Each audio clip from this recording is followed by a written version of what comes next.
Masayang araw mga ka-Sports TV, no? Maiksing update tayo, no? Sa kababayan natin na si Kai Sotto. Ano na nga ba ang nangyari at asa na nga ba mga kupunan niya, no? Ito nga, medyo matagal na nawala si Kai Sotto, wala na tayong balita. Huling laro niya dito sa FIBA World Cup, ito nga kung saan tinalo nila ang China. Pagkatapos nun wala na, no? Sa Asia Cup wala na rin siya, no? Tara, ito nga at pakinggan natin yung pagka-MVP pants niya, no, sa may Adelaide 36ers nung naglalaro siya, no. Dito nagawa rin siya na MVP pants, no. Dito nga sa NBL, no. Tara, panoorin natin mga ka-sports. And the winner of the fans MVP is Kai Sotto from the Adelaide 36ers.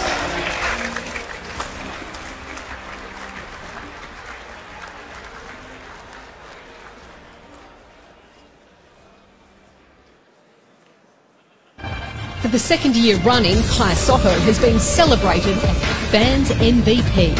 Sotto's global fan base has drawn millions of eyes to the NBL as the Adelaide big man earned his way into CJ Bruton's starting five this year.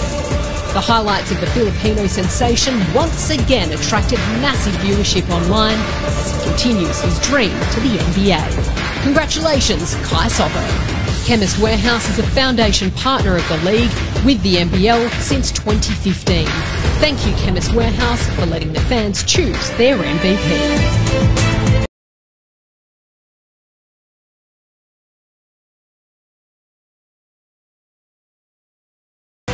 Congratulations, Kai.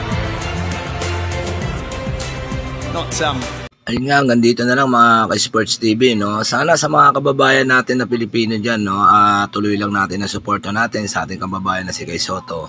Alam natin na darating ang panahon, masisilip at makakarating din niya sa NBA. Sana magkaisa tayo, tigilan na natin pambabas natin sa kababayan natin si Kai Sotto. Hanggang dito na lang, God bless sa inyo lahat.